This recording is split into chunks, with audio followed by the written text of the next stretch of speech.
Non, non, c'est pas ce que vous croyez. Je suis pas en train de regarder des meufs sur la... Non, non, non. J'étais simplement en train d'écrire la vidéo qu'on fait aujourd'hui sur la mode des années 90. Oui, car les années 90, il y a quand même pas mal de choses à dire. On va pas se mentir sur le côté vestimentaire. Mais comme la mode, ça s'en va et ça revient. Ça s'en va et ça revient.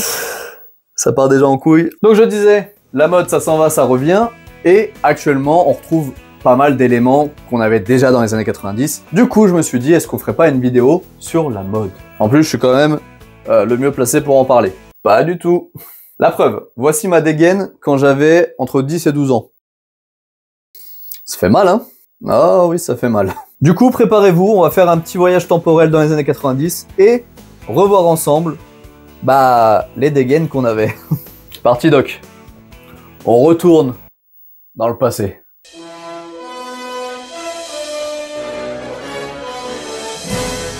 Et on débute cette liste d'éléments des années 90 avec les baggy.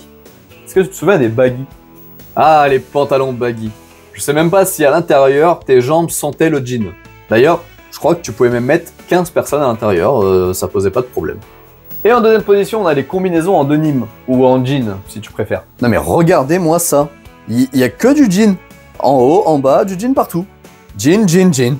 Et là, est-ce que tu te rappelles de ça? Parce que moi, non. En tout cas, pas du nom. Je me souvenais pas que ça s'appelait comme ça. Les plateformes. Je comprends pas comment c'est possible de marcher avec ça. C'est obligé, les filles, vous vous êtes pété des chevilles avec. Je vois pas d'autres possibilités. Alors cet élément-là, on va en parler, c'est les colliers de tatouage. Ceux où, quand tu peux pas encore faire un vrai tatouage parce que t'as pas l'âge, du coup, quelle meilleure idée que d'en porter un autour du cou, tout simplement. Voilà, ça c'est encore très d'actualité, hein, ce qui est normal. C'est les vestes en cuir. Voilà. Surtout quand t'es un motard. Mais même quand t'étais pas un motard à l'époque, tu prenais une veste en cuir. Ouais. Tu voulais ressembler à un mec dans Friends ou... Ouais. Oui, la veste en cuir, c'est normal que ce soit encore d'actualité, on va pas se mentir. Ça pète quand même grave la classe, que ce soit en 90 ou aujourd'hui. Ah oui, on faisait ça aussi, et ça n'a aucun sens. C'est les t-shirts à manches longues sous les t-shirts à manches courtes. J'ai toujours pas compris l'idée.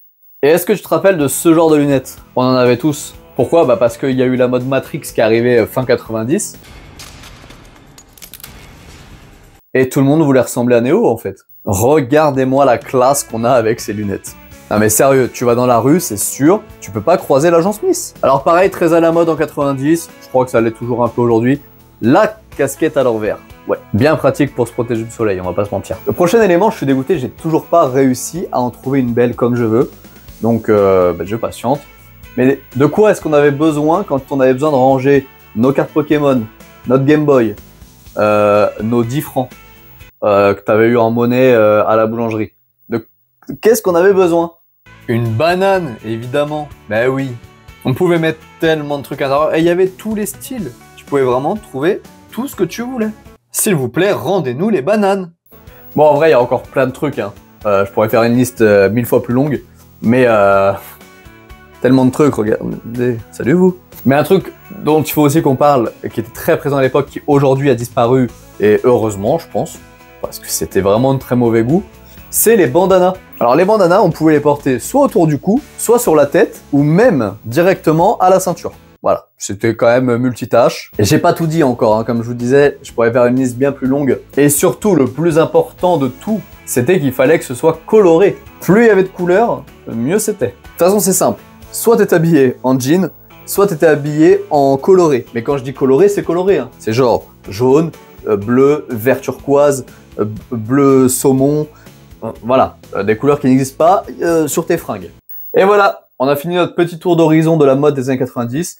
N'hésite pas à me dire en commentaire si tu veux un volume 2, parce qu'il y a plein de choses dont j'ai pas parlé. Et moi je vous dis à très vite pour une nouvelle vidéo. Portez-vous bien. Bye.